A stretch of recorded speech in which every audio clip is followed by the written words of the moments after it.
Your Excellencies, distinguished CEOs, partners in Africa's future, fellow Rwandans, good morning. Good morning. It's a great honor for me to speak with you today. We're here because something deeper is happening across this continent. A quiet but really steady conviction is at root, and that conviction is really simple. Africa's future must be owned, built by Africans, and really financed by Africans. Rwanda is ready not only to contribute, but to lead where it can. I'm going to walk you through the Rwanda's journey from where we started to where we are now, and how we built a system that delivers. Over the last 20 years, Rwanda has been shaped by one consistent idea, that transformation is possible when you're disciplined, focused, and intentional. That's how we turned a once fragile economy into one of the fastest growing on the continent, with our GDP increasing more than 16-fold. That's also how we became ranked #1 in Africa in the World Bank Newbie Ready Index. But rankings only tell part of the story. What matters more is what they represent. Which begs the question, why Rwanda? Rwanda is a place where you can invest because today you can register a company in 6 hours, you can own 100% of your business and repatriate your capital freely. You can invest in a backed legal system that protects contracts and a culture that values delivery. So in essence, we're not just open for business, but we really are structured for it. Our geographical position allows us to become a bridge to markets across the continent. Rwanda is at the heart of a region undergoing rapid demographic and economic growth. Through the EAC, COMESA, and the AFCFTA, we offer preferential access to over 450 million consumers. So whether you're looking to expand in East Africa, establish a regional base, or access Francophone markets through Central Africa, Rwanda is your launchpad. And as you saw in our country's group chat yesterday, size doesn't matter to us. We may be small in size, but we really think at scale, and we build for the long term. Let me share the areas where Rwanda is really placing its bets, and where we invite you to place yours. First, manufacturing. When it comes to manufacturing, we're moving from import substitution to regional supply. We have mapped over 300 hectares of zoned, serviced industrial parks across 9 regions. We're investing in glass, steel production backed by domestic raw materials, agro-processing, food-grade packaging, and sustainable materials. Circular economy, industries like recycling tied to regional FMCG demand. These are not small pilots, these are long-term platforms, and they're ready. Let's also take a look at agriculture and agro-industrial development. Today we have a project called Gabiro Agribusiness Hub that has over 5,600 hectares of irrigated farmland, which is already operational.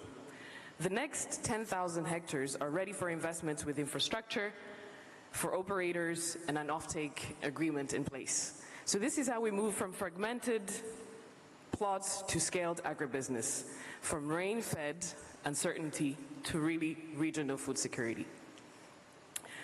Third, real estate and construction. Our population will nearly double by 2050. Kigali alone today needs more than 30,000 units, housing units each year. We're investing in affordable but also middle-income housing, net zero infrastructure like Green City Kigali, waterfront developments, and hospitality corridors across our most visited parts of the country for tourists.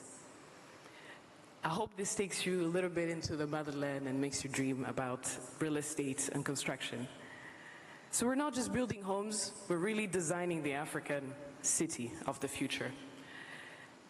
When we look at innovation and finance and ICT, Kigali City, Innovation City, is really not an idea for us. It is being built, and we've already welcomed Carnegie Mellon Africa, BioNTech, Africa Leadership University, and a pipeline of tech entrepreneurs and researchers solving African challenges with African talent. So we invite you to join them today in infrastructure, in capital, but also in ambition. Finance, today we have the Kigali International Financial Center, which is Rwanda's bet on the future of African capital. It's a platform for fund managers, family offices, financial institutions looking for an African jurisdiction that offers 0% capital gains tax, full foreign ownership, and the legal structures to domicile investment vehicles with confidence. So if you're looking for where African capital should live, we think it should first live in Africa, and Rwanda is ready to host it. Last but not least, tourism. You know Rwanda for gorilla trekking, most likely, but tourism in Rwanda is now much broader, more inclusive, and more forward-looking. We're building eco-lodges designed for African travelers, conference centers in secondary cities. Today we're #1 in MICE after South Africa. And we're also building hospitality zones near our lakes and national parks. So this is not just about seeing Africa. It really is about experiencing it, owning it, and inviting others to do the same. This really brings me to sort of the end of our sectors, capturing some of the opportunities we have, really summarizing succinctly in each sector. Before I end, I want to tell you, I want to close with a story of a day in the life in Rwanda. And let's just say that this story starts with a young man from Côte d'Ivoire, whose name is Koulibaly, who travels to Rwanda. Hopefully he's traveling with Rwandair. And while he makes his way to Rwanda and he arrives, he suddenly wakes up to the hum of a drone delivering medical supplies, built by a homegrown tech startup. These medical supplies are most likely for a young girl whose father used to work in a factory, and that factory used to import packaging from Asia. But now it produces made in Rwanda packaging for African goods and sustainable packaging.